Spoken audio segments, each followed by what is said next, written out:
Hello and welcome to the Soli Science YouTube channel. My name is Alyssa Solis-Cortez. I'm a certified dual language science teacher. This video is specifically for people who are trying to pass the CSET Spanish 3 test. As of right now in 2025, you need to pass this test in order to become a dual language teacher in the state of California.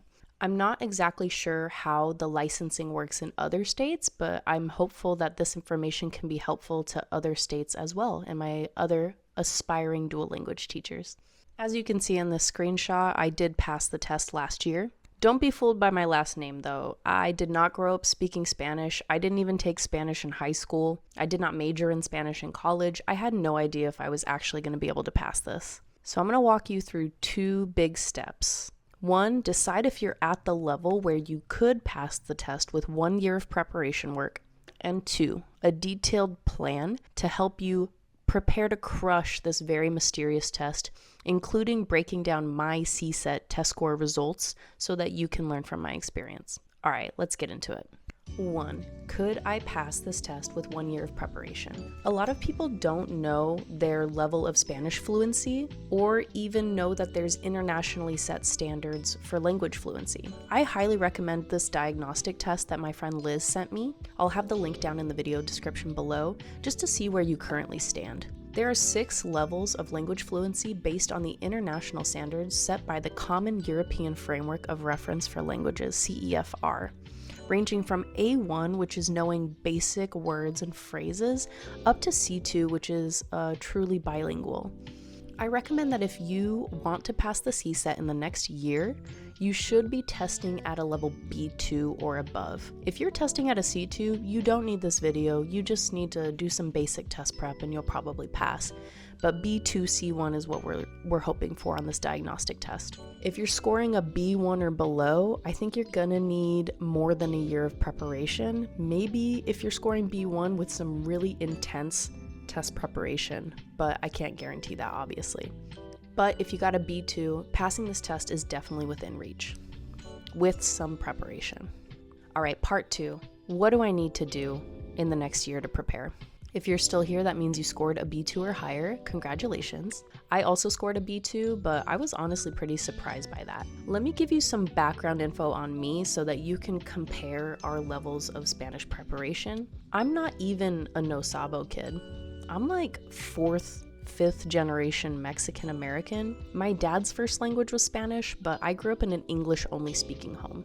I only took 3 semesters of college Spanish, and I would say when I graduated, I didn't even have like AP Spanish level proficiency. I did not know the subjunctive. I could barely explain the difference between the 2 basic past tenses. What really accelerated my Spanish learning was marrying into a Spanish-speaking family. When our in-laws are here, they are speaking Spanish and I wanted to feel included, so I started learning Spanish again. When I decided that I really wanted to pass this test and become a dual language teacher, I started by reading cover to cover an intermediate Spanish book. I had the teacher version, so it also had the answer key, so I could do the exercises and then compare my answers to those in the book. If you don't have an intermediate textbook, now would be the time to get one. Because there's probably not going to be specific CSET Spanish 3 books besides the one from Mometrics, you're going to want to Google DELE C1 prep book. DELE is an international fluency test, and C1 is the level that you would need to pass to be comparative to the CSET. The biggest obstacle in my own test preparation, and one I hear from a lot of other test takers, is the speaking component. That's where I feel like a lot of us non-native Spanish speakers really are going to struggle. Just looking again at the CEFR scale of fluency, for listening it's I can understand television programs and films without too much effort. Compared to speaking, I can express myself fluently and spontaneously without much obvious searching for expressions. Oof. I can present clear, detailed descriptions of complex subjects. Yikes. Okay, so I'm definitely more of a B2 in terms of level of spoken fluency for sure. When I first started practicing for this test, I would set a timer for 2 minutes, which is what the test gives you. I would read a practice prompt for the oral expression section, and I would just completely blank. I literally did not know where to start. What I recommend is start by creating a Google folder for your CSET test prep and then start a document that includes some practice prompts. I got these ones online. Start by writing out your responses. How would you respond to something like this? And then start practicing telling and retelling these responses. Even if you don't end up with that exact same prompt on the test, starting with writing is going to be a good introduction for spontaneously responding to things in the 2-minute time that you have. What you really need to be able to do is 1, tell a story, and 2, be able to compare and contrast 2 different things. I also recommend really drilling on transitional phrases like these, which really round out your fluency and also buy you some time to think of what you're going to say next. My number 1 biggest recommendation, and I know this is a huge investment of your time and money, is between now and your CSET Spanish 3 test date, I highly suggest investing in a one-on-one Spanish teacher who will drill you on oral expression specifically. There is a time and place for Duolingo, but that's maybe when you're jumping from like A1 to A2, A2 to B1, but not for the level of Spanish that you need to pass for this test. My friend Liz, shout out to Liz, recommended italki, which I had never heard of before. What's great about this site is there are filters for DELE preparation, which again is the test most similar to the CSET, but there's also a filter for the 2 different kinds of teachers on italki. So one is community teachers. These folks are not necessarily professionals, but they would be great for improving your conversational Spanish and are more affordable. But you can filter for professional teachers. I think investing in a professional teacher was the best decision that I made because my teacher actually was the one who demystified this test for me because he's a test preparation professional. We read over the test guide together, which you can find by just Googling CSET Spanish 147 test guide, and he's the one who said this is very similar to the DELE, which is an international fluency test, and you probably need to be at a level C1 in order to pass. So let's get cracking on drilling C1 oral expression responses. Huge shout out to my teacher, Victor Galdi. He is amazing. I credit him as the only reason I passed this test, and I still take classes with him even a year later because he knows I'm a public school teacher and he creates custom assignments for me, like modeling professional conversations with angry parents or identifying student learning disabilities in Spanish. So helpful. I also recommend finding a teacher in your time zone. My first teacher was in Europe and the time difference was really affecting both of us. And then I switched to a teacher in Mexico who was at the same time, and immediately our schedules were much more aligned. Whoever you end up hiring, just tell them that you really need to practice doing timed verbal responses to questions in Spanish. You might even want to show them the rubric from the CSET test preparation guide.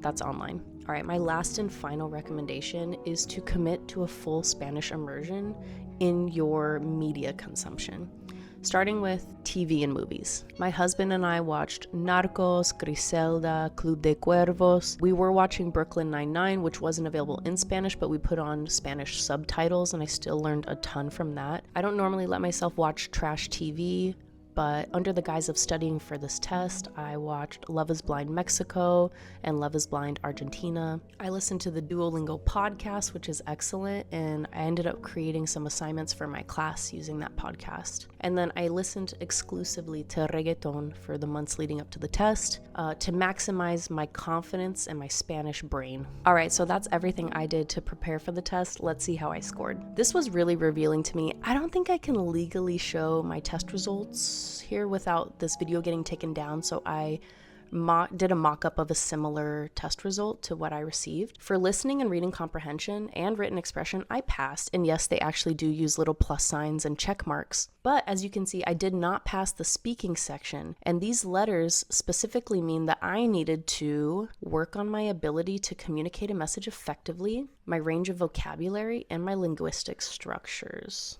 You do need to score a 220 to pass, and I would love to give you a breakdown of my numerical scores, but they didn't actually send that. So all I got was what I showed you, which was that I passed those sections and that I needed to improve on my oral expression. So I actually don't know what score I got, but it must have been 220 or above. And for the record, I 100% agree with the test scores here on my oral expression scores. I was in that test room with about 20 other test takers for the same test, and all of us started the speaking section at the same time, and the second that timer began, I heard a whole bunch of very fluent people start responding. I got in my head. It took me a few seconds to remind myself that nobody's listening to me, nobody's judging me, and to let all of my training flow through me. So at least I didn't totally freeze like I would have done without all of the test preparation that I did. It's also a positive sign to me that you can pass the test even if your speaking is not 100% fluent. I definitely gave a B2 level response to those oral expression prompts, and they still let me pass. All right, I hope this video demystified some of this very mysterious test for you. Good luck in your test preparation. Let me know down in the comments if this was helpful in any way for you. I really do believe in dual language programs. Passing this test and becoming a dual language teacher has been one of the most rewarding parts of my career so far, and I really love doing it. All right, good luck, maestros. Happy studying.